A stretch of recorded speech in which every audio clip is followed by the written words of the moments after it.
এবাৰ সামাজিক মাধ্যমত আপত্তিজনক মন্তব্য কৰি অৰ্থাৎ ৰাষ্ট্ৰবিৰোধী ধৰ্মবিৰোধী মন্তব্য কৰি আৰক্ষীৰ জালত পৰিছে এজন যুৱক তেলেংগানাৰ পৰা বৰপেটা আৰক্ষীয়ে যুৱকজনক গ্ৰেপ্তাৰ কৰিছে বুলি জানিব পৰা গৈছে মুহূৰ্তৰ সেই খবৰ লৈ কৈছো আৰু এইদৰে আসতে আপত্তিজনক মন্তব্য কৰিছে আপত্তিজনক মন্তব্য কৰাৰ পাছতে আৰক্ষীয়ে এবাৰ গ্ৰেপ্তাৰ কৰিছে যুৱকজনক আজিপুৰ ৰহমান নামৰ যুৱকজনক গ্ৰেপ্তাৰ কৰিছে কিয়নো সামাজিক মাধ্যমত আপত্তিজনক মন্তব্য কৰিছে আৰু পেহেলগাম কাণ্ডৰ পাছতে এইদৰে বিতৰ্কিত মন্তব্য কৰিছে সেই যুৱকজনে অৰ্থাৎ আজিপুৰ ৰহমানে বিতৰ্কিত মন্তব্য কৰিছে আৰু বিতৰ্কিত মন্তব্য কৰাৰ পাছতে এইদৰে এতিয়া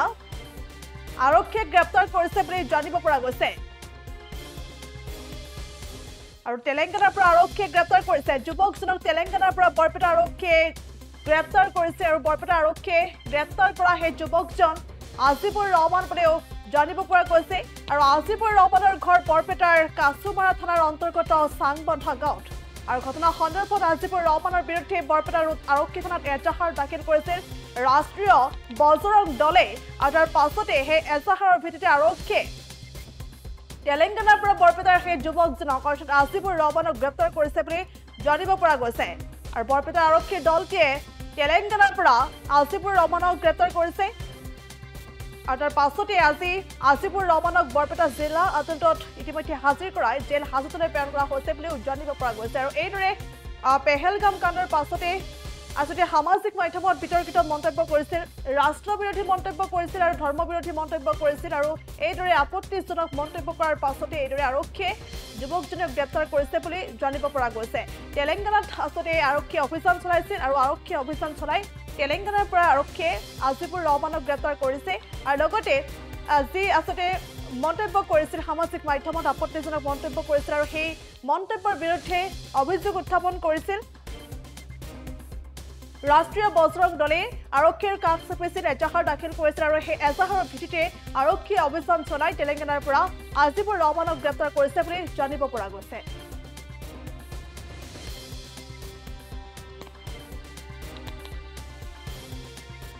যি আজিপুৰ ৰহমান নামৰ এজন যুৱকে বৰপেটাৰ তেওঁতে ষ্টেটমেণ্ট দিছে ফেচবুক মাধ্যমত ষ্টেটমেণ্টটো হৈছে হিন্দু মানে সন্ত্ৰাসী হিন্দু মানে অত্যাচাৰী হিন্দু মানে ষড়যন্ত্ৰকাৰী হিন্দু মানে অসভ্যালী এই যিটো এটা ষ্টেটমেণ্ট দিছে এই ষ্টেটমেণ্টটো সম্পূৰ্ণ হিন্দু সমাজ আহত হৈছে গতিকে আজি বৰপেটা ৰোড আৰক্ষী চকীত আমি আহিছোঁ ৰাষ্ট্ৰীয় বজৰং দলৰ তৰফৰ পৰা গতিকে আমি প্ৰশাসনৰ ওচৰত এইটোৱে দাবী জনাওঁ যে এনেকুৱা যিবোৰ জিহাদী চিন্তাধাৰাৰ যুৱক আছে ইয়াৰ বিৰুদ্ধে কঠোৰতকৈ কঠোৰতম ব্যৱস্থা আমাৰ প্ৰশাসনৰ ফালৰ পৰা ল'ব লাগে এজাহাৰ দিবলৈ আহিছোঁ আমি আমাৰ বৰপেটা ৰোড ৰাষ্ট্ৰীয় বজৰং দলৰ তৰফৰ পৰা বৰপেটা ৰোড আৰক্ষী চকীত গতিকে আমি ভাবোঁ যে যেতিয়ালৈকে এনেধৰণৰ জিহাদী চিন্তাধাৰাৰ যিবোৰ যুৱক আছে ভাৰতবৰ্ষত এই জিহাদী চিন্তাধাৰাৰ যুৱক যেতিয়ালৈকে আছে আমি যিমানে পাকিস্তানৰ লগত যুদ্ধ নকৰোঁ কিয় আমি যিমানে বাংলাদেশৰ লগত যুদ্ধ নকৰোঁ কিয় আমাৰ হিন্দু সমাজ আমাৰ ভাৰতবৰ্ষত কেতিয়াও শান্তিত নাথাকিব গতিকে আমি ভাবোঁ যে এনেকুৱা যিবোৰ মেণ্টেলিটিৰ মানুহ আছে এইবোৰ আমাৰ ভাৰতবৰ্ষৰ পৰা চাফা কৰিব লাগে প্ৰশাসনে আজিপুৰ ৰহমান নামৰ যুৱকজন ভাৰততে আছে ভাৰতৰে খাই আছে ভাৰততে থাকি আছে আৰু ভাৰতৰে মানে বিৰুদ্ধে এইবোৰ ষড়যন্ত্ৰ তেওঁলোকে কৰি আছে গতিকে এয়া খুবেই ভয়ংকৰ পৰিস্থিতি আহি পৰিছে আমাৰ হিন্দু সমাজৰ সন্মুখত ইয়াৰ বিৰুদ্ধে আমি কঠোৰ হোৱাৰ সময় আহি পৰিছে যোৱা দুদিনমান আগতে আমাৰ জম্মু কাশ্মীৰৰ যিটো এটা ঘটনা হ'ল যে হিন্দুক ধৰি ধৰি তেওঁলোকে হত্যা কৰিছে আৰু কিছুমানৰ তেনেকুৱা হৈছে যে কাপোৰ খুলি তেওঁলোকক চেক কৰিছে যে কোন হিন্দু কোন মুছলমান আৰু হিন্দু যিমানেই পাইছে তেওঁলোকক হত্যা কৰা হৈছে গতিকে এই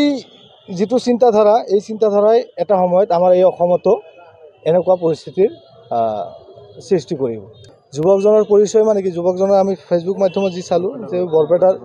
বৰপেটা ৰোডৰ হয় আমাৰ মাননীয় অসমৰ মুখ্যমন্ত্ৰী হিমন্ত বিশ্ব শৰ্মাদেৱে ষ্টেটমেণ্ট দিছে যে যিবোৰ মানুহে ছ'চিয়েল মিডিয়াত উচতনিমূলক যিবোৰ মন্তব্য দি আছে তেওঁলোকে হাত সাৰি যাব নোৱাৰিব তেওঁলোকৰ বিৰুদ্ধে প্ৰশাসনে উচিত ব্যৱস্থা ল'ব আমিও এইটো বিচাৰোঁ যে এই ধৰণৰ যুৱকক সোনকালে আৰক্ষী বিষয়াই বা আৰক্ষী প্ৰশাসনৰ ফালৰ পৰা তেওঁলোকক কঠোৰকৈ যিকোনো খবৰৰ বাবে যোগাযোগ কৰক 7099017330 লগতে 7099017110 নম্বৰত